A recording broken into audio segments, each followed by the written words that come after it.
जय जगन्नाथ दर्शक बंधु धर्मज्ञान टीवी यूट्यूब चैनल परिवार को आपण मान को स्वागत।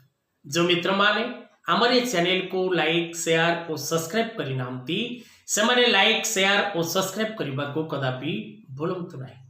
दर्शक बंधु आज कार्यक्रम रे आमे आलोचना करिबा संपूर्ण 2024 अप्रैल ठारू 2025 अप्रैल पर्यंत किपरि रहिबो कन्या राशि कन्या लग्न एवं जो मित्र मानकर नामर आद्य अक्षर कन्या राशि अंतर्गत सेमानक पाई किपरि रहिबो भाग्य एवं भविष्य कौन रही सेमानक भविष्य फलर विचार से विषय रे आज रे कार्यक्रम टी आरंभ शेष पर्यंत देखिबार आवश्यकता रही। ए वार्षिक राशिफल रे आमे जानिबा कन्या राशि व्यक्ति विशेष मानकर स्वास्थ्य सेमानकर वैवाहिक जीवन सेमानकर व्यवसाय और कर्ममय जीवन सेमानकर आर्थिक स्थिति एवं सेमानकर शिक्षा लव रिलेशनशिप फाइनान्स डेवलपमेंट पाई कौन करबा आवश्यक एमती अनेक किछि कन्या राशि विषय रे आमे आज रे कार्यक्रम रे आलोचना करबा। दर्शक बंधु जो माने निज जातक विचार करबा पई चाहउछंती निज पिला मानकर जातक विचार करबा पई चाहउछंती निज पिलार job education study career finance marriage life एवं जो पिला मानकर जातक नाही आपण जातक प्रस्तुत करबा को चाहउछंती सेमाने मध्य तळे दे जेतिबा नंबर रे जोगाजोग करंतु मुक्तेश्वर ज्योतिर् गवेषणा केंद्र परिवार आपणक सहित एवं आपणक साथी रे। दर्शक बंधु संपूर्ण एक वर्षर समय एक वर्षर समय कन्या राशि व्यक्ति विशेष मान किपरि रहिबो सब कन्या राशि कन्या लग्न एवं जो मानकर नामर आद्य अक्षर कन्या राशि अंतर्गत से माने निश्चित भाव रे चिंता करुथिबे निज भाग्य विषय रे जानिबा पई। तबे दर्शक बंधु कन्या राशि व्यक्ति विशेष मान विशेष करी ओडिया नववर्ष प्रवेश करू करू अप्रैल मास 14 तारीख ओडिया नववर्षर प्रवेश मे 1 2024 देवगुरु बृहस्पति कन्या राशि व्यक्ति विशेष मान अष्टम भाव नवम भाव रे विराजमान करिवे। तेणु भाग्य स्थान रे देवगुरु बृहस्पति उपस्थिति कन्या राशि व्यक्ति विशेष मान जीवन रे निश्चित भाव रे चमकप्रद स्थिति सृष्टि करिवो एवं प्रत्येक क्षेत्र रे कन्या राशि व्यक्ति विशेष माने पूर्ण सफलता प्राप्त करिवे एथिरे कोनोसी संदेह नाही। काहेकि ना बृहस्पति कन्या राशि व्यक्ति विशेष मान निमंते नवम रे शनि षष्ठ रे एवं राहु सप्तम रे और केतु लग्न रे अवस्थान करिसंती। तेणु कन्या राशि व्यक्ति विशेष मान षष्ठ शनि शुभप्रद सप्तम भाव रे राहु लग्न रे केतु मित्र ग्रह उभय कन्या राशि अधिपति बुधंकर एवं बृहस्पति नवम भाव रे। तेणु बृहस्पति नवम भाव रे अवस्थान करी कन्या राशि लग्न को तृतीय को और पंचम को देखुचंती। नुआ मित्र सृष्टि होबा पराक्रम वृद्धि पाइबा व्यवसाय क्षेत्र रे उन्नति होबा शारीरिक सुस्थता मिलेबा शिक्षा क्षेत्र रे नूतन शिक्षा प्राप्त करिबा मान सम्मान वृद्धि पाइबा एवं प्रत्येक जंग जंग चिंतयते कामम जहाँ आपण चिंता करुथिबे करिबा पई प्रत्येक कर्म रे आपनको सफलता मिलिबो।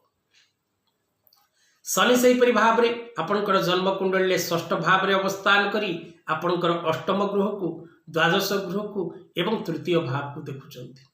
तेणु आपनकर इनकम ऑफ सोर्स निश्चित भाव रे डेवलपमेंट करिवो शत्रु रोग ऋणरू आपन को मुक्ति मिलिबो आपनकर शत्रु आपनकर ठारू पराजय वरण करिवो आपण प्रत्येक क्षेत्र रे पूर्ण सफलता प्राप्ति करिवे नुआ नुआ काम करिबा पई प्रयास करिवे नूतन मित्र लाभ रो योग रहिछि लव रिलेशनशिप सृष्टि होबार योग रहिछि एवं विशेष करी जदि आपण कोनोसी ऋण रे अछंती कोनोसी प्रकार रो शत्रु पीड़ा रे अछंती सेथिबो आपण को निश्चित भाव रे मुक्ति मिलिबो।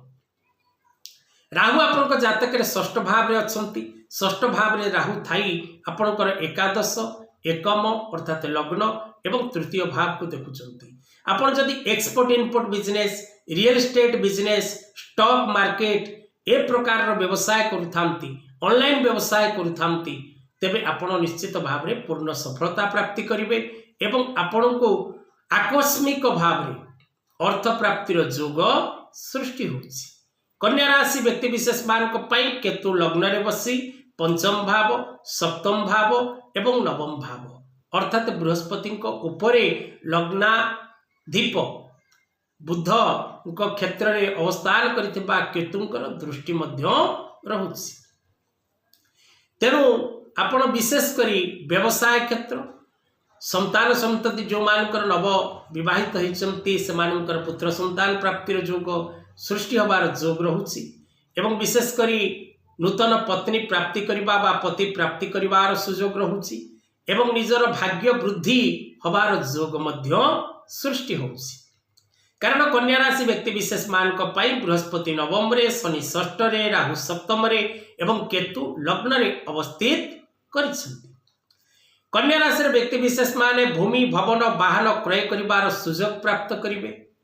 अनेक दिन लगी रही माली मकदमा कोर्ट कचेरी रे आपण विजय लाभ करिवे। शत्रु मान सहित सुसंपर्क वृद्धि पाइब। शत्रु मित्रतार रूप नब। आपण प्रत्येक केस रे प्रत्येक मकदमा रे विजय लाभ करिवे। धन जदि आपणकर पूर्व कौन स्थान में फसिक रही ब्लकेज होइछि बा कौन कारण आपण अप्लाई किसी करिसंती धन प्राप्ति करबा पई लोन अप्लाई करिसंती ताहा पूर्व मिल पारि नाही ए समय रे आपण धन प्राप्ति करिवार सुयोग निश्चित भाव रे प्राप्त करिवे। जो मानकर विवाह बयस से मानकर विवाह कंप्लीट हबो। जो मानकर संतान प्राप्तिर आशा रही से मानकर संतान प्राप्ति हबो। जो माने निज कर्म क्षेत्र स्थान परिवर्तन करने को चाहते से मानकर स्थान परिवर्तन समय रही। जो माने नुआ जॉब टे करने प्रयास करुँचे से सफलता प्राप्ति करेंगे। जो माने नुआ व्यवसाय करने को चाहते नुआ फार्मिंग करने को चाहते सेल्फ इंडिपेंडेंस होगा चाहते से समय शुभकार प्रत्येक क्षेत्र कन्या राशि व्यक्ति विशेष माने पूर्ण सफलता प्राप्ति करेंगे। प्रत्येक दिन नमो भगवते वासुदेवाय मंत्र पाठ करंतु एवं गणपतिंकर पूजा करंतु। ओम ब्रूं बृहस्पते मंत्र पाठ करंतु एवं त्रिशक्ति त्रिदेव ग्रह बाधानाशक जंत्र कवच धारण करंतु एवं उग्रतारा कवच पाठ करंतु एवं गुरु गुरुजन मानकर आशीर्वाद नियंतु। पीत पुष्पराग धारण करंतु एवं प्रत्येक क्षेत्र सफलता पाइबा पई निज जन्म कुंडली विश्लेषण करंतु। आज कथा वस्तु को एठी रखिबा। जय जगन्नाथ।